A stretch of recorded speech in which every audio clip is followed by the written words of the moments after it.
Hey, Derek. Hello, Cindy. How are you? I'm wonderful. How are you? Well, doing great now that we're getting rolling with this because this has been such a long time coming. We've talked about doing this for like years at this point, so I'm excited that we finally get to do it. I'm excited about it too. So, officially, welcome to our new class, Disarming the Bible.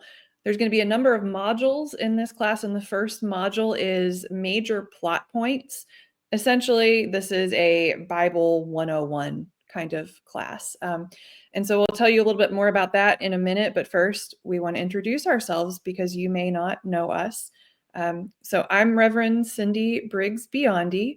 I am a United Methodist pastor ordained elder in West Virginia. And Derek is my clergy spouse.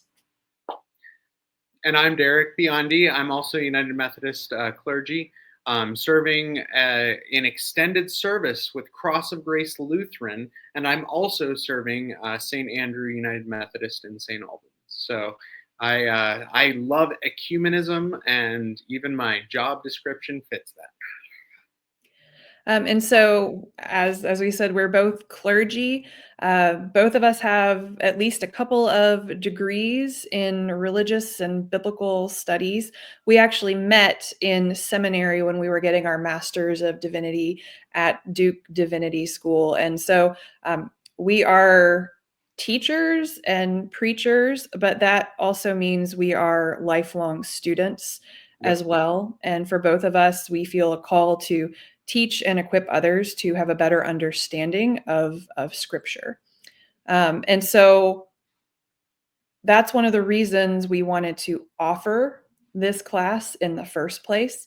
We see the way that Scripture is being weaponized in the world around us, the way the Bible is used to marginalize and to cause harm to people that we care about. And so we want to help equip you with knowledge of the Bible so you know how to respond, so you know how to recognize when Scripture is being weaponized, and that you have the understanding and the knowledge to be able to respond if you choose to do so.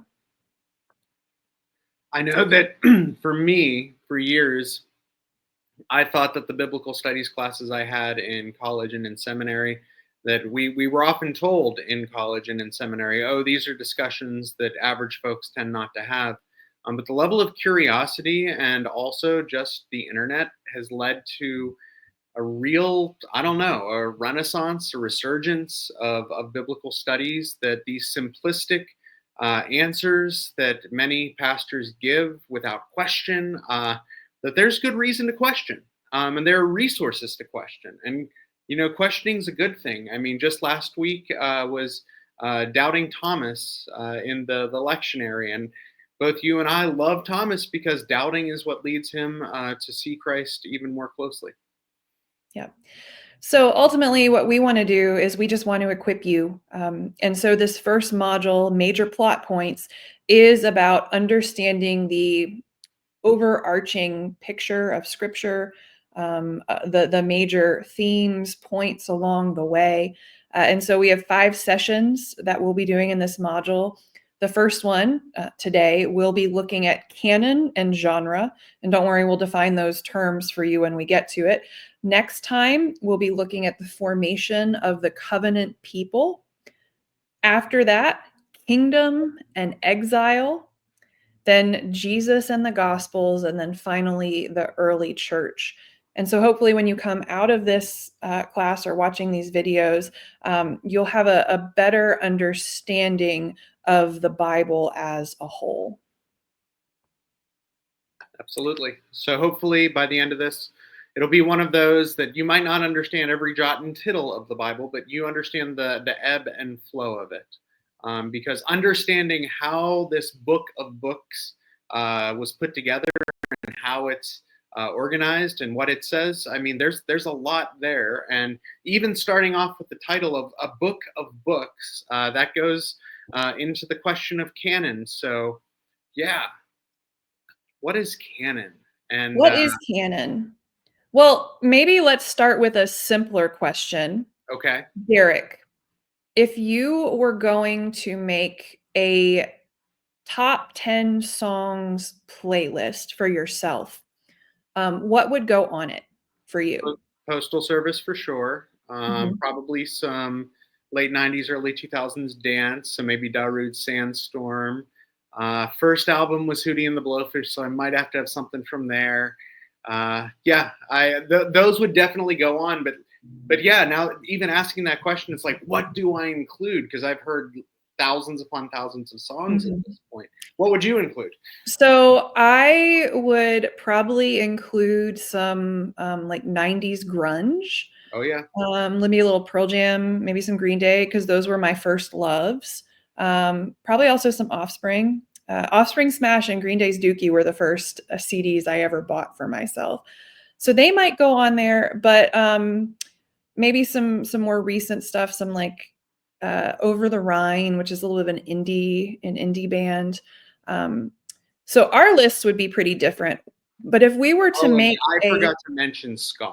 I oh, forgot of to mention course. late '90s punk ska. That to me is just so essential too.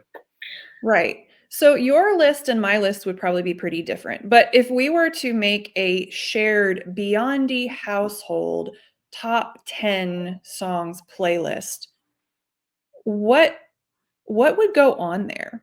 How would we decide what our playlist is?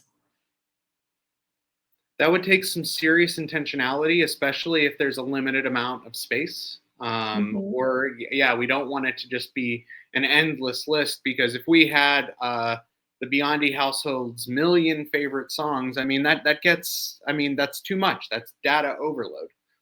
That's too much. Yeah. So I know one group that would definitely be on our shared playlist, and that would be the Postal Service. Absolutely. I know that the Postal Service would make the cut because we both love the Postal Service. They have some good driving beats.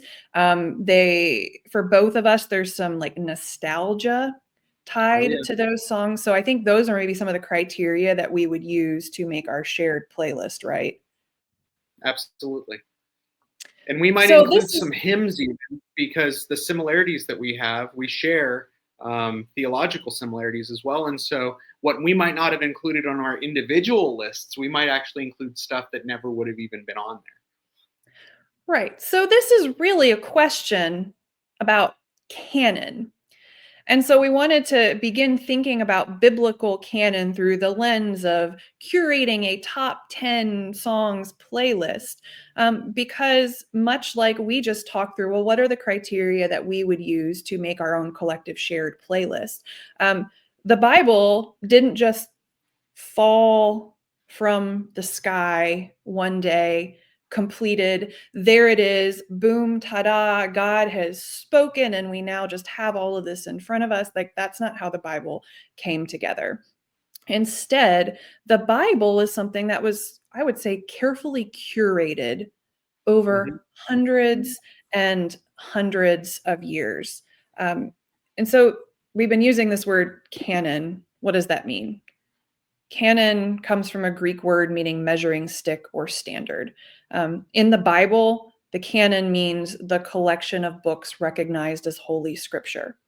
You may not know this, there is not one universally agreed upon canon.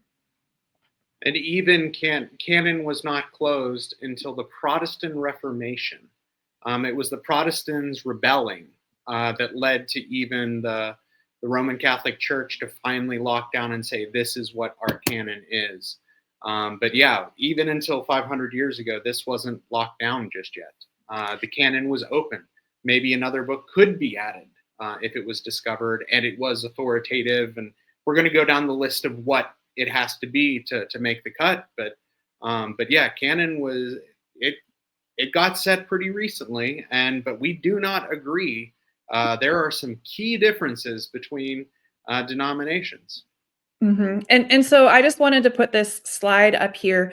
I realize that it's hard to read because there's so many different books. But what I want you to make note of is that you see some books in red, and those books are books that are considered to be apocryphal.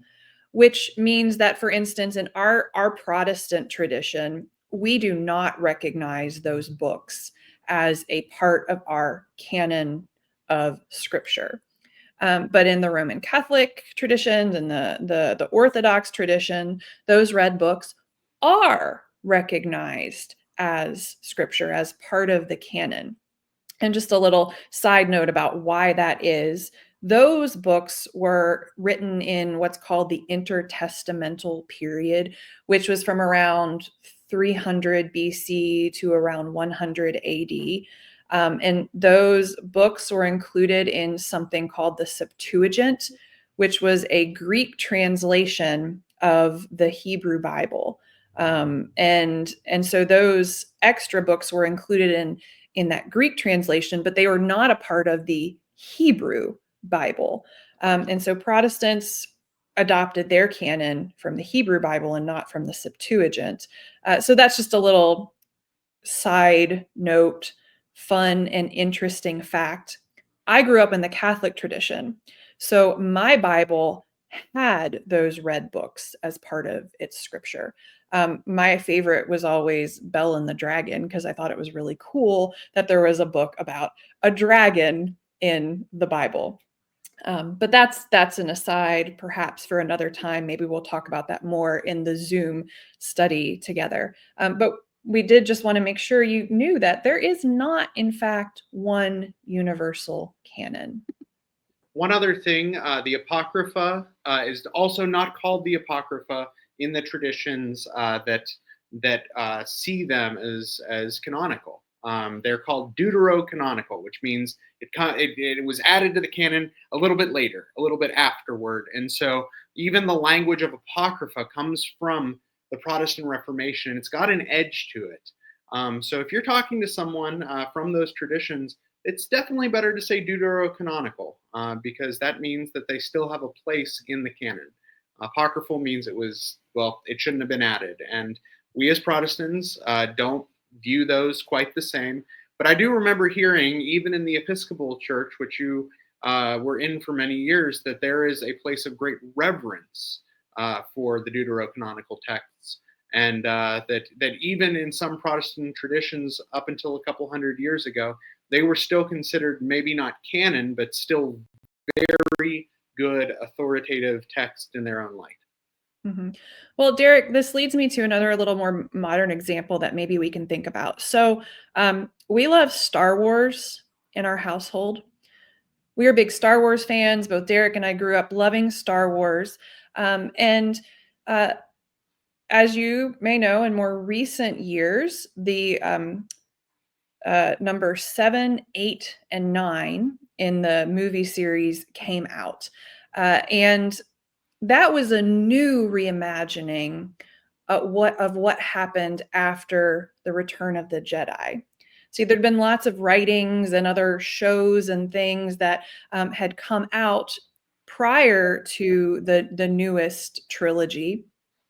Primarily novels and books is how Yes, primarily novels. But once those new movies came out, and Disney acquired the rights to those, they said, here's the new canon. Here are the stories that actually happened in the Star Wars universe. This is the real trajectory of the story. And these other stories, well, they're nice and they're good. They're legends or a part of the expanded universe. And they're still really good and we like them, but they no longer hold the same level of importance. They don't carry the same weight. They are not considered canon in the Star Wars universe. And so when we look at the Bible, and when we think about Apocrypha and we think about all other types of writings too, there's like pseudepigrapha. I have a book somewhere in my office called The Other Bible, and it's basically a thick book filled with all kinds of writings from the first few centuries that were not a part of the canon. They did not make it into the canon of Scripture.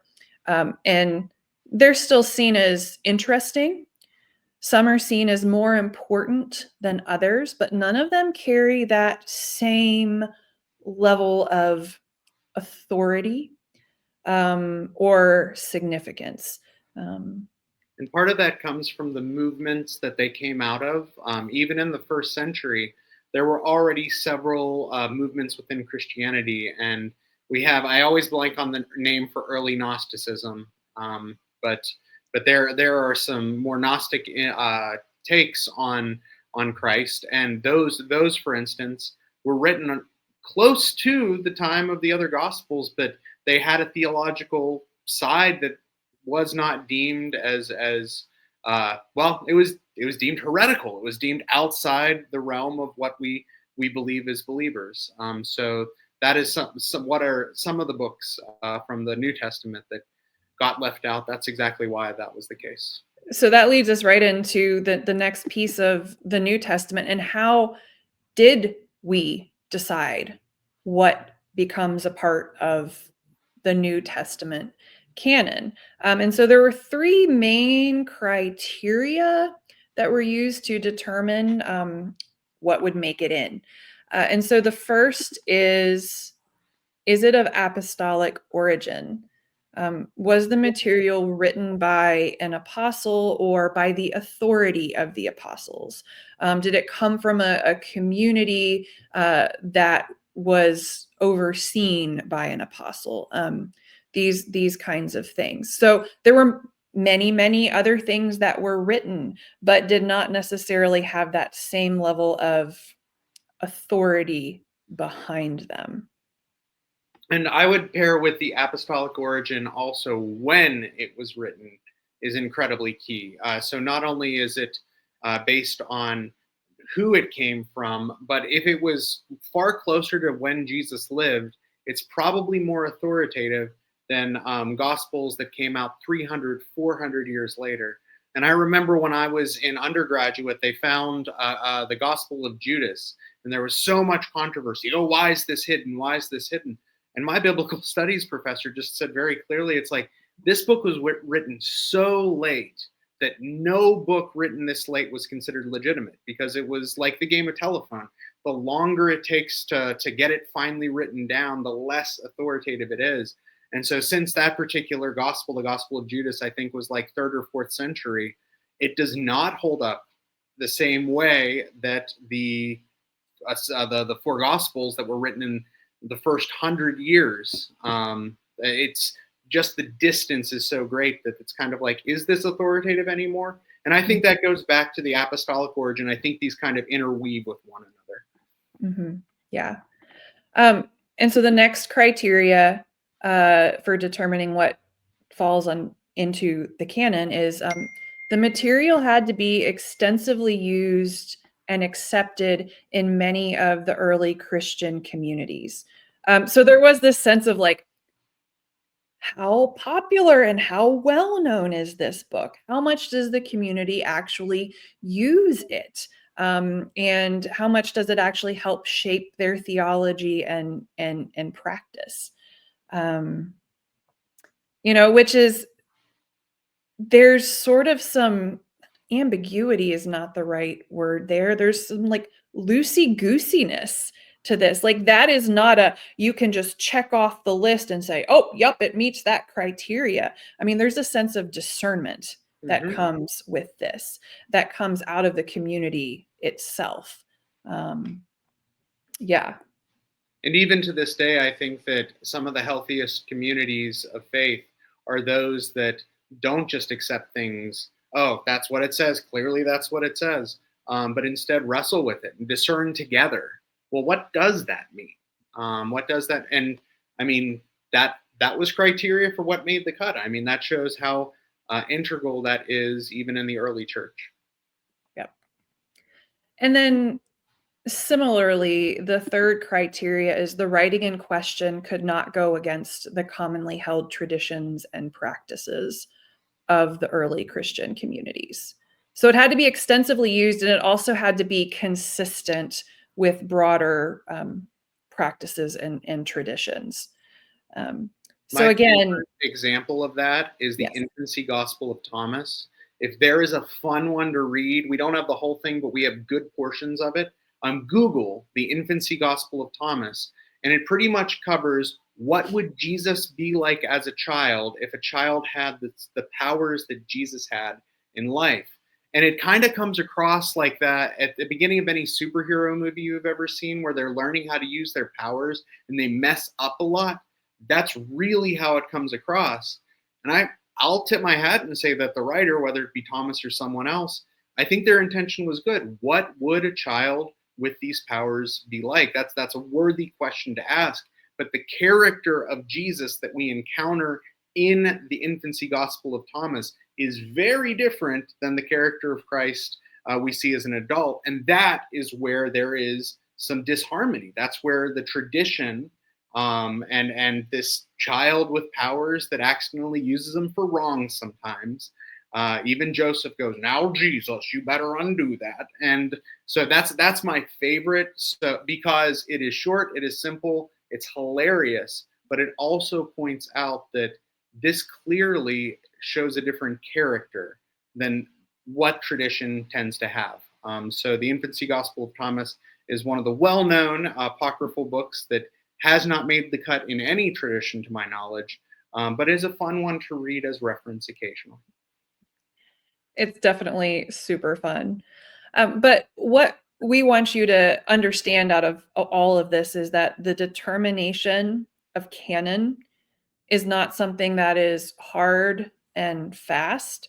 It relied upon communal discernment and agreement. So the very Bible that we have is something that came through a centuries long process of discernment. It didn't just fall from the sky. It's not as simple as, well, here's the Bible and God said it and I believe it. And so that settles it. That has never been the way that the Bible has worked. So we'll move now to talk about genre, which is closely related to canon. I mean, we can't talk about canon without also talking about genre, because it's all about how all of this came together and how we understand it and make sense of it. So when we say the word genre, we simply mean type of writing. There is not just one type of writing in the Bible. We don't just come to it as if it were a textbook or a history book or whatever else. It's not a one size fits all approach to reading and understanding scripture, because it's not just one book. As Derek said at the beginning, scripture is a book of books.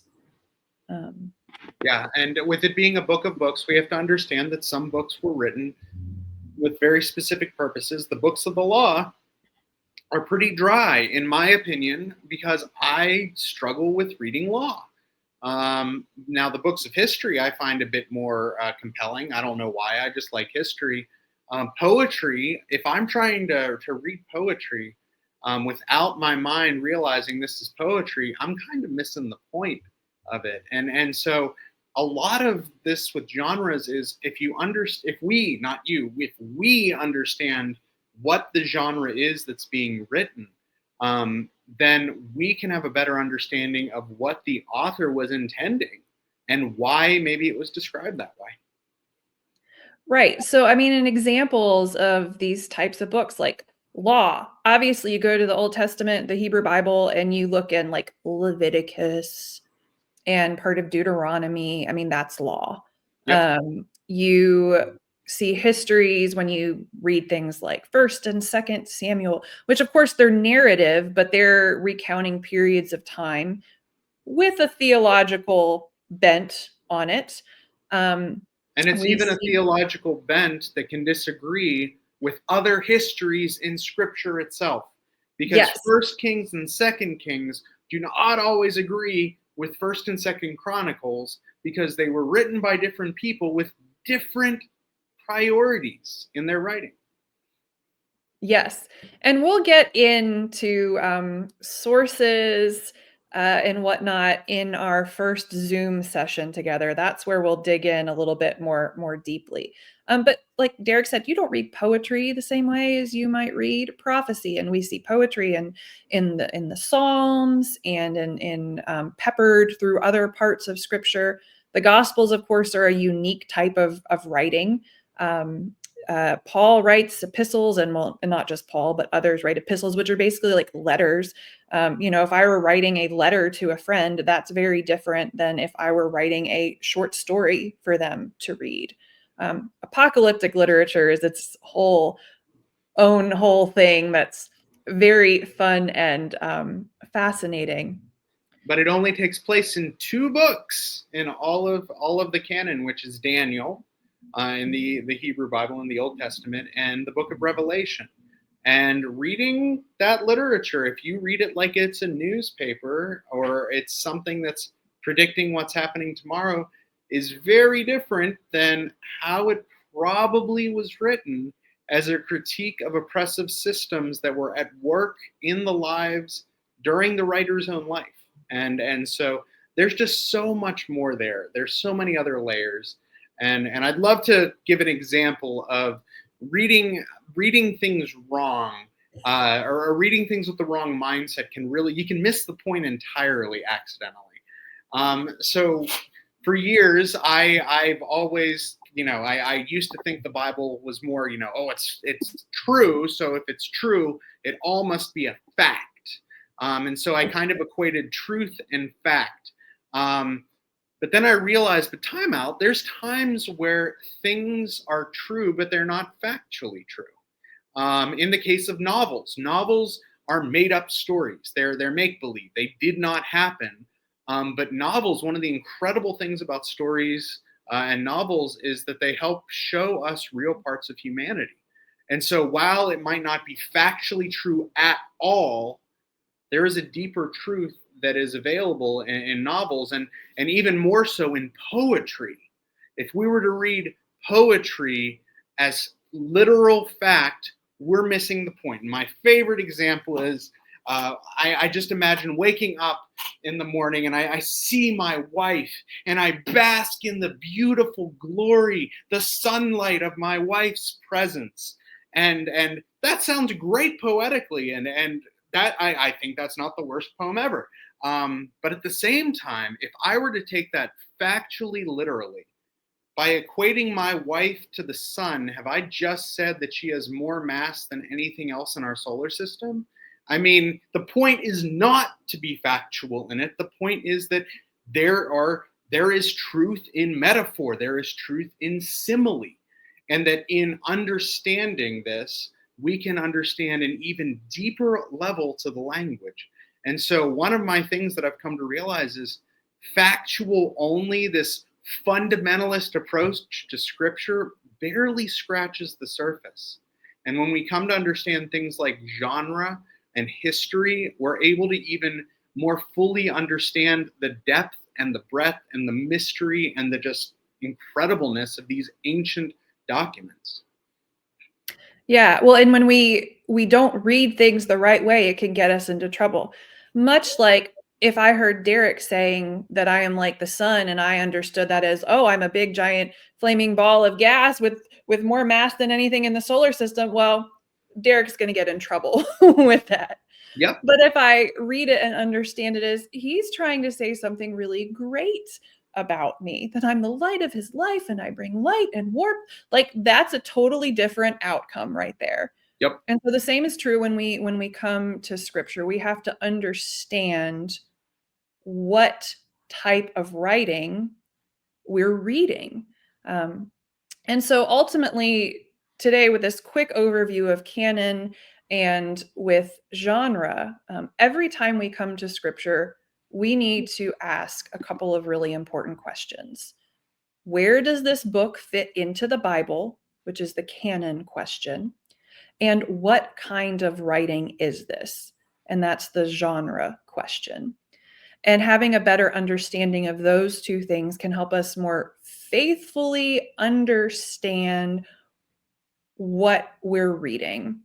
And it can help us understand and see when scripture is being misinterpreted, misused, or weaponized.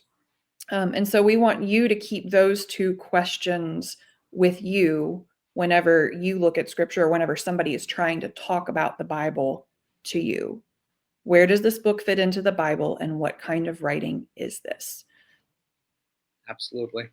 Well, we hope this has been a helpful intro, and we look forward especially to the discussion, because at least in my experience, it's usually through discussion that I've come to learn best. And so hopefully you'll be able to join us for our Zoom meeting sessions each week on Monday night. But regardless, we hope that this video is a blessing to you. And yeah, we just hope that something in this helps you to understand Scripture a little bit more deeply, and to not, again, to let's stop the weaponizing of Scripture. It's been used to beat down too many people for far too long. Yep. Well, thanks for being with us today, and we will see you next time.